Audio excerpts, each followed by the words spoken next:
Oi, gente, bem-vindos de volta aqui ao Explica Professor. Hoje a gente vai ter uma aula de construção das curvas TTT. A gente vai ver como que a gente monta e como que a gente aplica essas curvas aqui para engenharia. Acompanhe aí.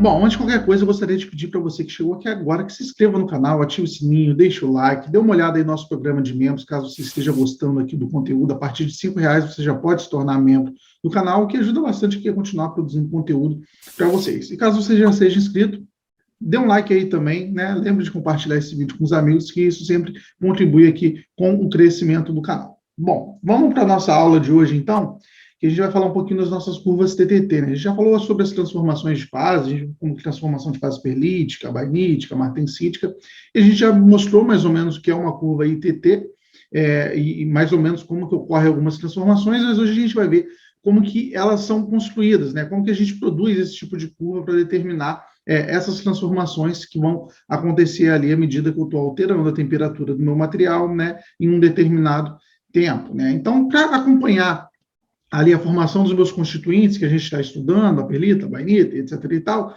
eu vou utilizar as minhas curvas TTT, né? A curva TTT é uma curva de temperatura, tempo, transformação. Deixa eu colocar aqui o nosso laserzinho, né? É uma curva de temperatura, tempo e transformação, né? E eu vou dividir essas curvas em curvas ITT e CCT, né? Esse ITT a gente já viu mais ou menos, né? Que são as minhas isothermal time transformation, né? São as minhas curvas de transformação isotérmica. O que é isso? Isso é uma curva que vai acontecer somente para temperaturas constantes, né? A gente já vai ver um pouquinho mais de detalhe. E eu tenho a minha CCT, que é a minha curva de resfriamento contínuo, né? Ou minha continuous cooling transformation, né? Ó, transformação por resfriamento contínuo, no qual eu vou ter uma variação da minha temperatura, né, de resfriamento, e eu vou ter essas transformações quando eu tenho essa variação. Então, basicamente, como que ocorre esse tipo de medição? Como que eu construo essas curvas? Seja a temperatura constante, seja a temperatura variando, né? Eu tenho aqui, por exemplo, a minha peça que eu quero avaliar, né? Aqui tem uma representação esquemática ali do dilatômetro, né? O dilatômetro ele é o equipamento que eu utilizo para avaliar como que está alterando essa fase à medida que eu estou alterando a minha temperatura. E basicamente é o quê? Eu tenho aqui a minha amostra, né? Essa aqui está a minha amostra. Né? Eu tenho aqui uma entrada de gás hélio, esse gás hélio aqui ele é utilizado exatamente para resfriar essa minha amostra, e eu tenho aqui essas esferas aqui de aquecimento indutivo, essas espiras, né, elas vão ser utilizadas ali para eu aquecer a minha amostra, e depois eu vou resfriar, né, eu quero avaliar como que vai estar alterando ali a dimensão da minha peça à medida que eu estou resfriamento. E por que eu olho a dimensão? A gente viu em outras aulas que quando eu tenho uma transformação de fase, eu tenho uma alteração ali dos parâmetros de rede do meu material, eu tenho uma variação não linear da estrutura volumétrica do meu material. Então, se eu estou numa mesma fase aquecendo ou resfriando o meu material, eu vou ter variação de dimensão? Vou, mas ela vai ser uma dimensão linear.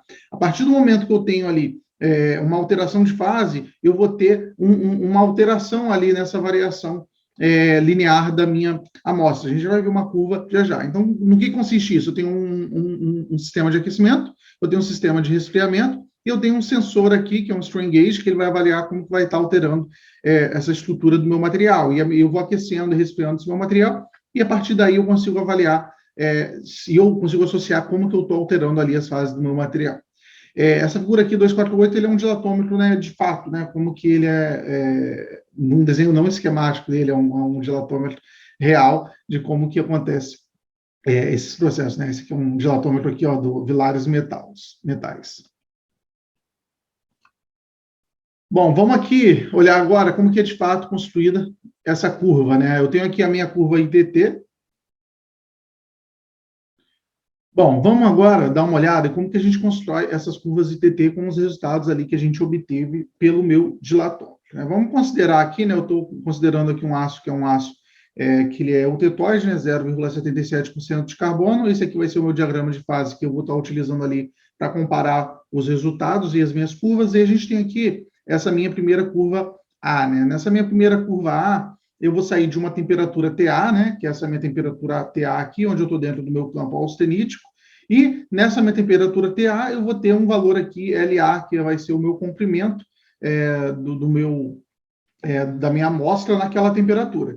Então, em dado momento de tempo, eu vou pegar e vou resfriar da minha temperatura TA até uma temperatura T1, né? Que é esse resfriamento aqui, até a minha temperatura T1, que é essa temperatura aqui, ó, que é uma temperatura aqui abaixo da minha isoterma eutetoide, logo eu estaria ali numa condição a qual eu deveria estar formando ferrita mais cementita, né? Eu estaria formando a minha fase perlítica. Então, quando eu faço esse resfriamento aqui, o meu comprimento do meu corpo de prova, ele também vai dar uma reduzida, né? Porque eu fiz um resfriamento brusco, meu corpo de prova ele resfriou ali também. Eu tive uma alteração ali no meu corpo de prova e eu vou permanecer um tempo ali durante um tempo ali naquela temperatura, ou seja, vou começar a ter uma transformação de fase, já que eu mudei o estado termodinâmico ali do meu equipamento. Quando eu faço essa alteração, eu estou vendo aqui que eu vou ter um tempo onde eu vou começar a variar o meu comprimento do meu corpo de prova, né? Como se eu tivesse, a partir desse ponto aqui onde eu resfriei e eu mantive a minha temperatura constante, eu passei a ter uma alteração do comprimento do meu corpo de prova sem variação da temperatura. Isso significa que, daquela temperatura ali constante, meu corpo de prova está alterando o volume porque ele está realizando uma transformação de fase. Então, nesse meu primeiro ponto aqui, onde eu estou identificando essa alteração de comprimento, eu vou chamar de T1, TI1, né? Ou seja, a temperatura de início da minha transformação.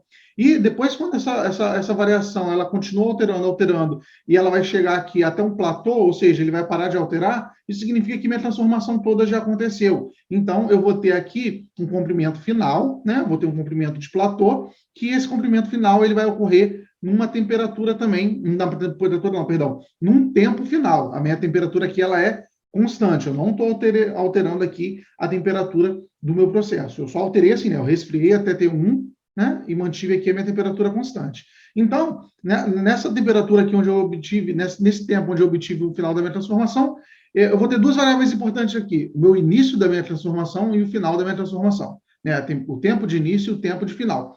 Daí eu marco 2 pontos no meu diagrama, né? Ou seja, eu marquei uma temperatura e marquei o início da transformação e o final da transformação. Aí aqui, ó, marquei o início da transformação e o final da minha transformação. Aqui é o início da minha transformação e o final da minha transformação para uma temperatura T1. Beleza, eu vou fazer esse ensaio novamente, mas agora, ao invés de eu resfriar até T1, eu vou pegar e vou resfriar até T2, ou seja, eu vou resfriar numa temperatura abaixo da temperatura que eu tinha resfriado anteriormente. Então, esse meu segundo gráfico aqui, ele é exatamente a mesma coisa. Então, eu estou aqui numa temperatura de austenitização, que é a minha temperatura TA, resfriei até T2.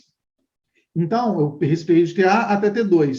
E o meu comprimento aqui, ele também variou até aqui o meu L12. Depois, eu mantive ali naquela temperatura T2, né? Um platô aqui, ó. Mantive aqui na minha temperatura T2. E o que eu vou observar aqui? Mantive nessa minha temperatura T2, vou ter um tempo aqui de incubação para esse processo acontecer, né? Aqui eu ainda estou dentro da minha fase austenita, né? Porém, aqui eu vou ter um ponto onde o meu comprimento ele vai começar a variar novamente, mesmo numa temperatura constante. Se vocês observarem aqui, a minha temperatura está constante, e aqui eu vou ter o início da minha transformação numa temperatura de início 2. E aqui, quando eu chego num platô, ou seja, quando meu comprimento ele não está variando mais, eu vou chamar aqui de comprimento final 2, e eu vou chamar aqui de tempo do final da minha transformação 2. Aí eu vou pegar esses 2 pontos, o meu inicial e o meu final, e eu vou marcar aqui novamente na minha curva aqui de temperatura por tempo, né? Porque aqui eu marquei T1, tempo 1, e tempo inicial 1 e tempo final 1. T2, tempo inicial 2 e tempo final 2. E se eu vou fazendo isso para diversas temperaturas, eu consigo construir esse tipo de curva aqui, que é a nossa curva aqui em joelho, que é a curva a curva isotérmica, né? A minha curva TTT para transformações isotérmicas. Por quê? Porque em todas essas curvas, se vocês olharem aqui, eu estou mantendo meu T1 constante, aqui eu estou mantendo meu T2 constante a partir do momento que eu fiz esse resfriamento brusco. Daí eu produzo essa minha curva aqui de início e de final, né? Então, essa curva aqui é a curva onde está começando a minha transformação. E essa curva aqui é a curva onde está terminando a minha transformação. E, então, basicamente, eu vou pegar um aço e eu vou produzir aí essas curvas, né? Não tem muito segredo. Eu vou pegar, aqui era um aço eutetoide, mas se, por exemplo, eu pegar aqui uma curva e pegar para avaliar um aço hipoeutetoide, que é esse meu caso aqui, eu vou ter mais de um ponto de transformação. Por quê? Porque lembra que quando a gente teve a aula de diagrama de fase, que se eu começo aqui, eu vou ter primeiro um alfa aqui, né? Para o eutetoide, eu vou ter um alfa primário, então ali eu já vou ter uma variação de volume diferente da minha austenita, porém, quando eu chegar aqui na minha transformação tetóide, eu vou ter outra variação de volume. Então, aqui, no caso de um aço hipotetóide, o que eu vou ver? Eu vou ver aqui primeiro uma formação de uma ferrita primária, depois eu vou ver a formação da minha ferrita mais cementita, que seria a minha perlita. Então, eu vou ter duas curvas, porque eu vou ter dois pontos, no qual eu vou ter um diferencial ali de variação de comprimento, que vão ser esses diferenciais, que vão ser os indicativos de como está variando o meu comprimento da minha amostra devido a essa transformação de fase. E de forma análoga, quando eu tenho um aço hipereutetoide, que seria um aço mais ou menos aqui nessa curva, eu vou ter aqui primeiro uma formação do meu FE3C primário, né? Meu FE3C primário com esse meu FE3C proeutetoide, que ele também vai formar uma curva de formação aqui de início e de final do proeutetoide, né? Início e final do proeutetoide, para eu depois formar a minha perlita ali de fato. Porém, agora, quando a gente vai falar da identificação das fases que a gente vai obter nessa região, a gente lembra que na minha curva de transformação isotérmica, eu tinha a região superior da minha curva, onde eu formava basicamente perlita, e na parte inferior eu formava bainita. Porém, essa não é uma divisão muito clara, né? Eu tenho aqui uma região de transição, onde eu não vou ter bem claro, aqui, principalmente esse joelho, onde eu não vou ter bem claro se eu vou ter perlita ou bainita. Então, a gente tende a usar o bainita um pouquinho mais aqui na parte inferior, e a perlita um pouquinho mais na parte superior. Não é o legal aqui, quando você quer uma identificação muito clara, usar essa região de transição, né? Então, como que eu vou identificar aqui uma fase? Primeiramente, eu vou ter que andar no meu diagrama a partir de um ponto. Resfriei até essa temperatura aqui. Aí depois o que eu quero fazer? Eu quero variar isotermicamente, né? Eu estou transformando, é uma curva de transformação isotérmica. Então, eu vou ter que fazer sempre uma horizontal aqui no meu diagrama e eu vou avaliar qual que vai ser a estrutura que está sendo formada. Nesse caso aqui, eu estou formando o quê? Uma perlita. Por quê? Porque eu resfriei até aqui e mantive isotermicamente, formei a minha perlita. Resfriei até aqui, mantive isotermicamente, formei a minha bainita. A gente vai ter uma aula só de exercícios sobre alguns diagramas desses. Isso aqui vai ficar muito mais claro quando a gente estiver fazendo alguns exercícios. Mas o mesmo se aplica quando a gente está falando aqui tanto dos meus ácidos hipoeutetoides quanto dos meus ácidos hipereutetoides, né? Eu vou fazer um resfriamento, depois eu mantenho a temperatura constante e eu avalio ali quais vão ser as fases que vão estar sendo formadas para aquele tipo de diagrama. Bom, só para exemplificar aqui, a gente já tem alguns diagramas reais para o caso das minhas curvas ITTs, quando eu estou falando um aço 0,20%, um aço 0,8%, um aço 0,5% e um aço 1,13%. O que está acontecendo aqui nesse processo? Eu estou aqui para cá, eu estou aumentando a minha porcentagem de carbono. Daqui para cá, eu também estou aumentando a minha porcentagem de carbono. E daqui para cá, eu também estou aumentando a minha porcentagem de carbono. Bom, e o que eu consigo observar aqui? Que aqui, por exemplo, num diagrama 0,2%, eu vou formar um constituinte primário de ferrita. No meu caso do meu 0,8%, eu não vou ter constituinte primário, porque aqui eu tenho um aço que ele é eutetoide, né? É um aço eutetoide.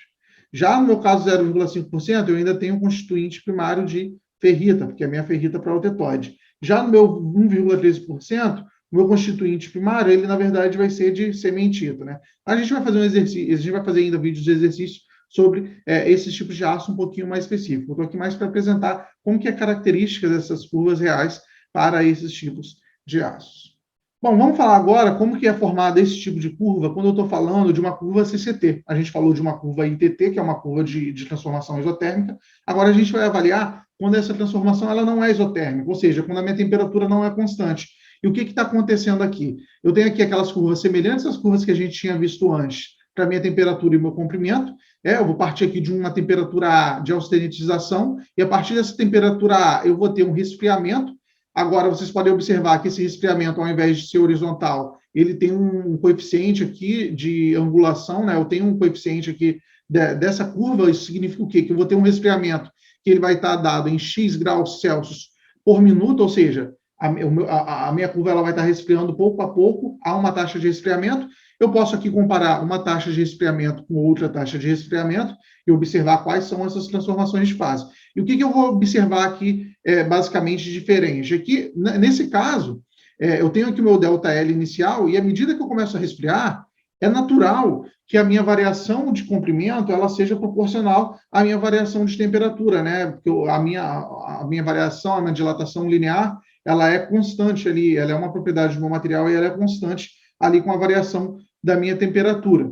E eu só vou ter uma alteração significativa ali da fase quando eu tiver um desvio desse coeficiente angular. Então, por exemplo, se aqui eu estou variando a minha temperatura de forma linear, eu estou tendo aqui uma variação de comprimento linear, se eu tenho um ponto aqui de inflexão, um ponto ali de alteração dessa curva de deslocamento, de variação de comprimento, significa aqui que eu estou iniciando um processo de transformação de fase. Aí depois, quando eu tiver novamente uma alteração dessa curva, eu vou ter o final da minha transformação de fase. Então, por exemplo, para uma taxa de resfriamento X, eu vou ter aqui o início da minha transformação e eu vou ter aqui o fim da minha transformação. E como que eu transformo isso ali numa curva? Eu vou ter o meu ponto inicial e o meu ponto final, e eu vou ter a temperatura ali onde isso aqui vai estar acontecendo. Então, eu vou ter aqui o meu ponto inicial e o meu ponto final aqui 1, ponto inicial e o meu ponto final 1, e aí depois eu vou ter uma outra curva de que eu vou começar do mesmo ponto e eu vou ter uma taxa de resfriamento Y maior que a minha taxa de resfriamento X, né? Aqui é a minha taxa de resfriamento maior. Daí eu vou começar a ter uma variação aqui linear, aí eu vou ter um ponto de inflexão, nesse ponto de inflexão eu vou ter uma alteração aqui da minha transformação de fase, e aqui novamente eu vou ter aqui, ó, se vocês olharem aqui, eu tenho um outro ponto de inflexão aqui, que esse aqui é a minha tangente do meu ponto, da minha curva, né? Então, aqui eu vou ter o final, na verdade, da minha transformação, né? Não é um ponto de flexão, né? Eu tenho um ponto de máximo, caso eu tire uma derivada aqui, eu vou ter a tangente aqui nesse ponto. Então, aqui eu tenho o meu ponto inicial e o meu ponto final. Daí, eu vou construir outros pontos com o meu ponto inicial e o meu ponto final. E daí, eu vou variando a minha temperatura, a minha taxa de resfriamento para aquele material que eu estou pegando. Então, disso, eu vou conseguir construir uma curva, olha, ponto inicial, ponto final, ponto inicial, ponto final, ponto inicial, ponto final, ponto inicial, ponto final. Sendo que a minha taxa de resfriamento, ela está aumentando nesse sentido, né? Aqui eu tenho a minha menor taxa e aqui eu tenho a minha maior taxa de resfriamento. E aqui eu vou formar as fases, por exemplo, a perlita, a bainita e a martensita. A gente vai estudar esses diagramas também um pouquinho mais de calma em próximos vídeos, quando a gente estiver fazendo exercícios sobre eles. Aqui eu tenho as minhas curvas CCT, né, ainda. Aqui é uma curva real também CCT. Né? Aqui eu tenho como está variando o meu comprimento para o início de transformação. Né? A gente tem aqui o início da minha transformação e aqui eu tenho o fim. Né? A gente está vendo aqui que a curva ela é semelhante à outra, só que aqui ela não ocorre de uma maneira tão linear quanto para a transformação isotérmica. Na verdade, o que eu estou pegando são esses pontos de variação, de alongamento em relação à minha temperatura, né? Eu pego esses pontos aqui de desvio da minha curva, esse é o máximo, esse é o máximo, esse é o máximo. Então, se eu tenho, por exemplo, aqui, esse aqui é o meu caso de um aço hipoeutetoide, né? Esse aqui é um caso de um aço hipoeutetoide. Então, aqui, no meu primeiro ponto, eu vou estar transformando a minha austenita em ferrita para o eutetoide. Então, eu vou ter um ponto aqui já de inflexão. Aí, aqui nesse meu segundo ponto de inflexão, eu terminei a minha transformação para o eutetoide. Nesse ponto ali de inflexão, eu vou ter a minha transformação da minha austenita, na verdade, em perlita, né? A austenita que sobrou em minha perlita. Aí, daí, eu vou ter a transformação de fase até o final aqui da minha curva, onde eu vou ter o fim da minha transformação perlítica. Daqui eu já tenho o fim, então eu vou ter já mais a minha ferrita para o eutetoide, mais a minha perlita. Essa aqui é uma curva de transformação, né, de um aço aqui 1541. Esse aço 1541 é um aço ligado, né? Aqui eu já tenho diversos pontos, não se assustem com esse diagrama. A gente vai fazer um exercício até provavelmente sobre esse diagrama mais para frente. Mas aqui a gente está vendo que a gente tem aqui, ó, diversas taxas de resfriamento, 1,4, 56, 140, 1000, isso aqui tudo em graus Celsius por minuto. Aqui eu tenho um campo de formação da minha ferrita primária, aqui eu tenho um campo de formação da minha perlita, aqui eu tenho um campo de formação da minha bainita, né? Lembrando que a bainita normalmente é formada mais facilmente em transformação isotérmica, mas para alguns aços ligados eu consigo obter a bainita em transformação de resfriamento contínuo. E aqui eu tenho a minha formação da martensita, né? A martensita ela vai formar quando eu tenho um resfriamento muito rápido. Esse resfriamento muito rápido ele vai acontecer aqui para essas taxas superiores, né? E aqui eu tenho alguns diagramas, né, para não deixar muito solto. Esse aqui, por exemplo, é um aço 1020. Um aço 1020 tem 0,2% de carbono, esse aqui tem 0,45. a gente vai vendo que à medida que eu estou adicionando a minha quantidade de carbono, eu estou deslocando a minha curva um pouquinho para a direita. A gente vai ter uma aula só sobre temperabilidade, que é a capacidade do meu material de formar martensita. Mas aqui a gente já pode observar que, quando eu estou aumentando a minha porcentagem de carbono, eu estou deslocando essa curva para a direita. Olha aqui, o 0,45, ele começa aqui já em 0,5, esse ponto limite aqui. Inclusive, esse ponto limite aqui dessa curva do resfriamento contínuo, a gente chama de temperatura crítica para a formação da martensítica, né? Ou taxa de resfriamento crítica. Por quê? Para eu formar, aqui nesse meu primeiro caso, eu nem consigo formar martensita. É muito difícil formar martensita, porque qualquer taxa de resfriamento, por mais rápida que ela seja aqui, eu não consigo entrar no meu campo martensítico sem que eu passe antes por outros campos. A gente vai ter uma aula só de interpretação desses diagramas. Aqui nesse meu segundo caso, para eu formar a minha estrutura martensítica, eu teria que ter uma taxa de resfriamento nesse sentido. Então, a minha taxa de resfriamento limite seria uma taxa que ele passe por esse ponto aqui. Então, eu teria que ter uma taxa que pelo menos passe aqui, ó. Então, aqui, ó, o meu tempo para isso acontecer, ela está aqui nesse 0,5, ó. E a medida aqui, aqui nesse meu primeiro caso, ele nem aparece. Nesse meu segundo caso, está aqui. No meu terceiro caso, com 0,8% de carbono, ele está aqui nesse ponto. Né? Essa aqui é a minha taxa de resfriamento limite, taxa de resfriamento crítica para formar a martensita. Então, com taxas menores, eu já consigo formar a martensita. Então, a gente disse que um aço com maior carbono, ele é mais temperável. Por quê? Porque eu tenho maior facilidade de temperar, de realizar essa têmpera. Isso ocorre por causa do que a gente viu na última aula, que eu tenho maior quantidade de carbono, eu vou dificultar a decomposição da austenita, então eu consigo ter um processo ali não difusional com um maior tempo, né? Então, quanto menos carbono, mais facilidade eu vou ter ali de ter um processo difusional, basicamente, mas a gente vai ver isso aqui com mais detalhes em próximas aulas, né? Se você gosta desse conteúdo, acompanhe aí que a gente vai ter próximas aulas sobre esse tema. E só para reforçar aqui uma ideia que as minhas curvas CCT e ITT, apesar de elas serem parecidas, elas não são iguais, né? Quando eu tenho aqui um resfriamento contínuo, o meu tempo necessário para o início e para o fim de uma reação, ele é atrasado, né? Essa curva aqui, eu estou comparando uma curva CCT com uma curva ITT. Essa linha pontilhada, ela é a minha curva isotérmica, ou seja, ela foi construída em temperaturas constantes. E essa curva aqui, com resfriamento contínuo, essa curva com uma linha contínua, ela é o meu resfriamento contínuo. Então, a minha curva de resfriamento contínuo ela é um pouquinho deslocada para a direita quando eu estou comparando ali com a minha curva isotérmica. Elas são parecidas, mas elas não são a mesma. Por exemplo, um aço aqui ao carbono comum, é difícil obter, porque a gente já viu que a bainita, por exemplo, ela ocorre nessa região aqui. Eu só vou conseguir bainita nessa região aqui se eu resfriar rápido o meu material e manter constante a temperatura. Com um resfriamento contínuo, eu já não consigo. Isso para aços ao carbono. Para aços com liga, essa região da bainita ela muda um pouquinho, a gente pode ver isso em outras aulas. Porém, é importante saber que eles não são iguais, eles não sobrepõem um ao outro, apesar deles serem parecidos. Bom, minha gente, a aula de hoje foi isso. Eu espero vocês nas próximas aulas. A gente vai falar muito ainda sobre diagramas aqui, tem bastante conteúdo a respeito disso. A gente vai ver muito exercício sobre esses diagramas, que é algo muito importante para a engenharia e também em questões que costumam cair. Eu peço a você que acompanha aqui o canal para deixar o like no vídeo, que é muito importante para esse conteúdo chegar a mais gente. Compartilhar isso com os amigos. Caso você não seja inscrito, se inscreva, ative o sininho, dê uma olhada no nosso programa de membros, que você pode apoiar esse tipo de conteúdo a partir de R$5. É muito baratinho para ajudar aqui a continuar produzindo esse conteúdo e isso me incentiva bastante a continuar a produzir vídeos aqui no YouTube. Eu vejo vocês numa próxima aula aí. Tchau, tchau.